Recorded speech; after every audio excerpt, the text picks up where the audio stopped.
আসসালামু আলাইকুম। আজকে আমি একদম সেম রেস্তোরাঁর মতো একটা ডেজার্ট তৈরি করব।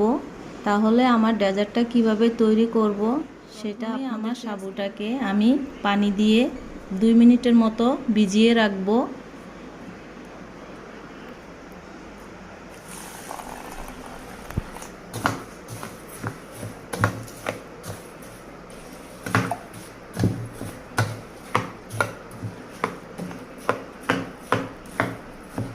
ভালো করে এইভাবে আস্তে আস্তে এই সাবুদানাটা ভিজিয়ে রাখতে হবে 2 মিনিটের মতো।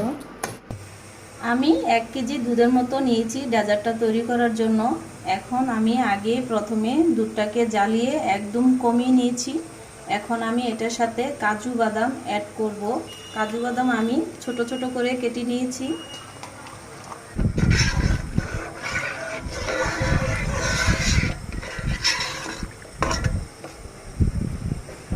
এখন আবার আমি গুঁড়া দুধটা বাটিতে নিয়ে নিলাম।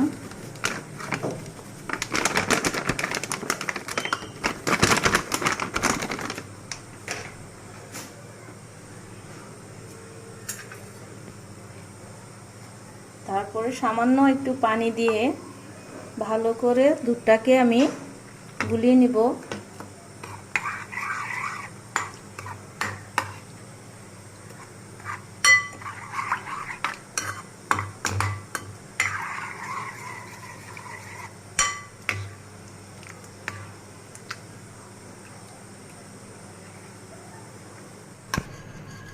ভালো করে দুধের গুঁড়াটা আমি গুলিয়ে নিচ্ছি, কারণ চাকা চাকা থাকলে দুধটা হবে না। তার জন্য আমি ভালো করে দুধটা গলিয়ে নিলাম।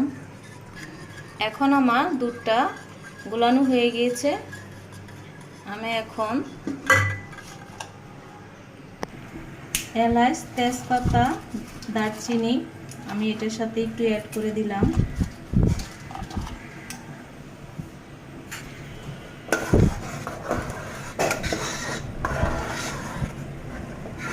আমি 3 মিনিটের মতো তেজপাতা, এলাচ, দারচিনি এটা রাখবো। তারপর আমি লাল চিনি এটার মধ্যে ডেজার্টে ইউজ করলাম।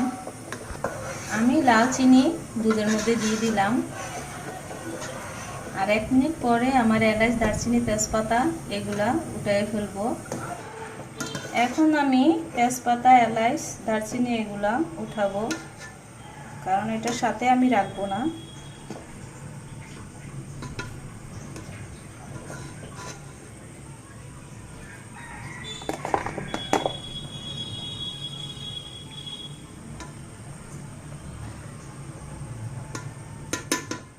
এখন আমি সাবুদানাটা দিয়ে দিলাম।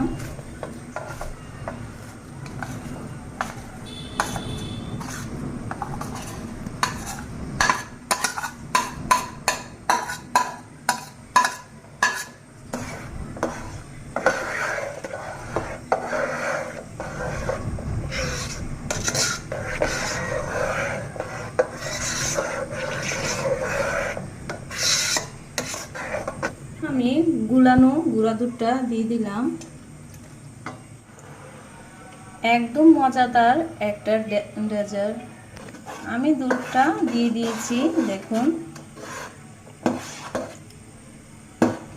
সেম একদম রেস্তোরাঁর মতো আপনারা ঘরে বসে এই ডেজার্টটা তৈরি করতে পারবেন। একদম মজাদার একটা ডেজার্ট। 4-5 মিনিটের মতো আমি এই ডেজার্টটা রাখবো। চুলার জালটা একদম কমিয়ে দিয়েছি। 4 হতে 5 মিনিট আমি এটা ফুটাবো আরও। তারপরে আমি এটা ডেজার্টটা আমার হয়ে যাবে। এখন আমি আমার ডেজার্টটা হয়ে গিয়েছে, তার জন্য পরিবেশন করার জন্য আপেল কুচি করে নিয়েছি। 5 মিনিটের মতো ফ্রিজে, নর্মাল ফ্রিজে আমি রেখে দেব। তারপরে আপনাদেরকে বাকিটা কিভাবে করা লাগে সেটা আমি দেখাচ্ছি।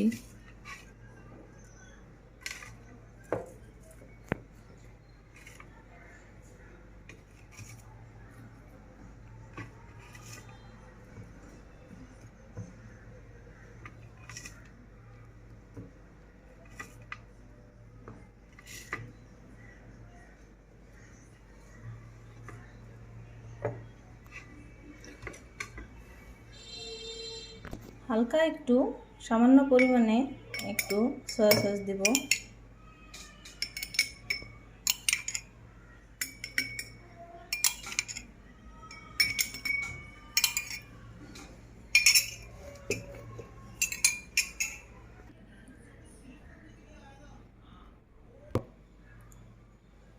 এখন আমি দিয়ে দিলাম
এখন আমি ডেজার্টটা 5 মিনিটের মতো ফ্রিজে রাখবো।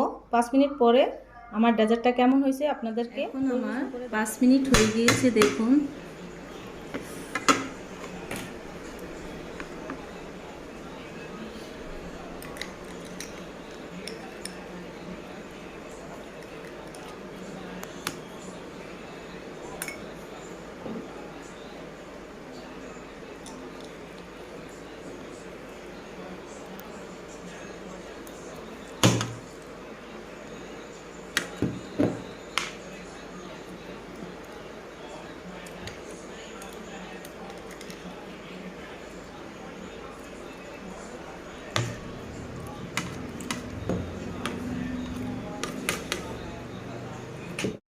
আজকের রেসিপিটা যদি আপনাদের ভালো লাগে তাহলে আপনারা লাইক দিয়েন, শেয়ার করে দিয়েন, সাবস্ক্রাইব করে দিয়েন।